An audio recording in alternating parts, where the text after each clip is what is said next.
The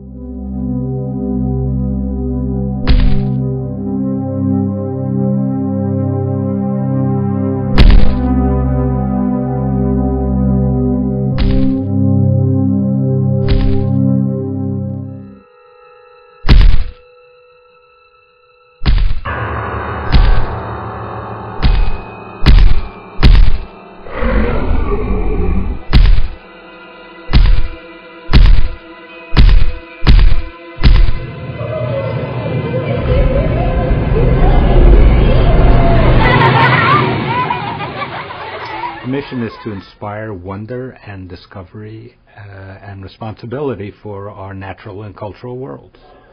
One of the things that can happen in a museum is that you get real close to real things, and that you get to experience things in a way that allow a kind of bond between you as a visitor to the museum and the kinds of objects around it. The puppets are an amazing interpretation tool because, I mean, for dinosaurs, you know, we have fossils. We have all sorts of fossils that are left over from the dinosaurs, and you can have images of what we think dinosaurs might have looked like, but these puppets are really amazing because they bring something to life in a way that's, you know, would have been unimaginable.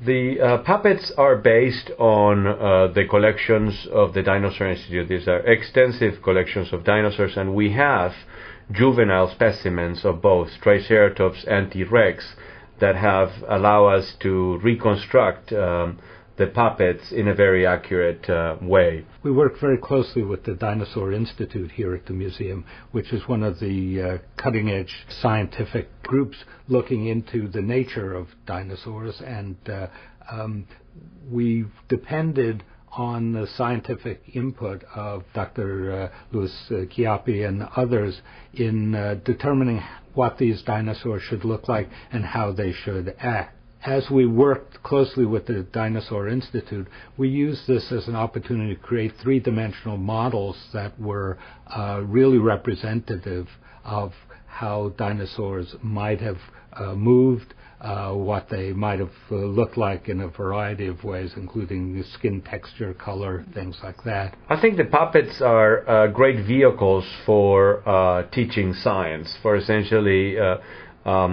teaching the kids and the families how paleontologists interpret the evidence and answer questions such as what did dinosaurs eat and how did they behave and so on.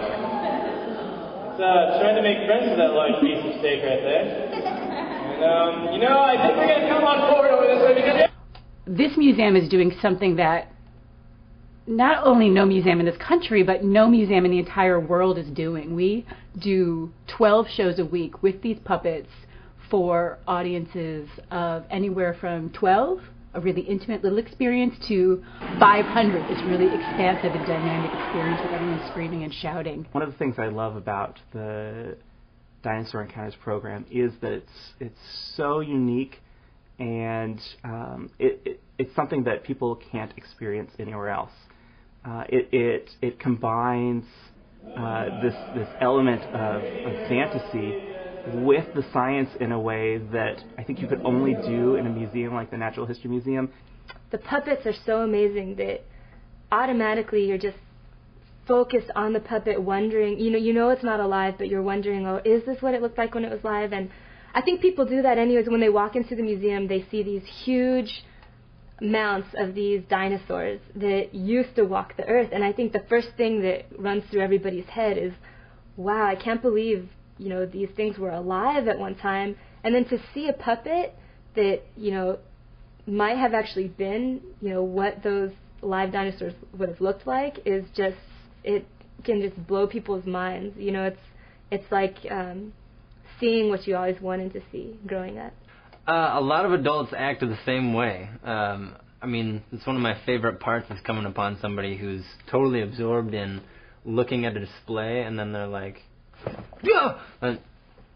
They're just as surprised as kids to see a dinosaur walking through the museum.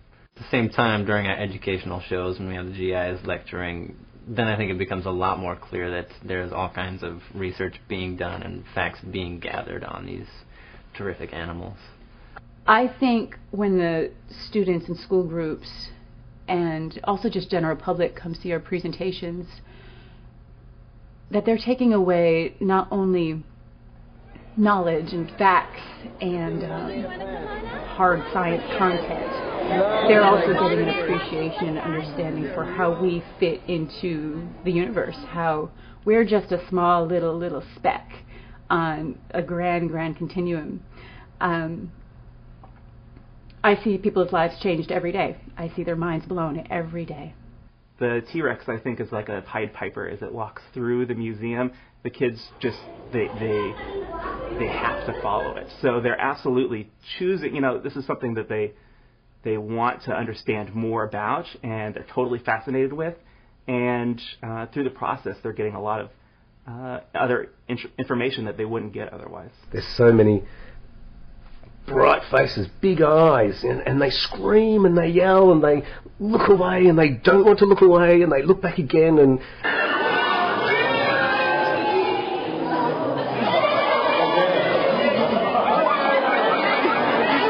getting inside the mind of a 65 million year old creature is just like the most intricate and multi-leveled character that I've ever had to play as an actor. So it's just it's magical. When I hear this roar kind of wafting up into my office, I know that the kids are responding to dinosaurs out on the floor again. And you watch this as you see the performances, and you see the interaction between the kids and the dinosaurs, and it's really quite amazing. It's that balance between that little bit of fear that gives you an edge and the learning experience that kind of makes it last a very long time as a kind of seminal event in your learning life. 2 legs or 4 legs? Very good. Is our dinosaur walking on its feet? Are you sure? Look very carefully. Is this the I thought he was real. When he was walking out, I didn't know it. I thought he was so real. I was like, what is that? I think bringing theatre into the museum just assists greatly the experience for the general public, because they can go away with a really exciting, heart-pounding, running, jumping, squealing, screeching experience that is really hard to forget.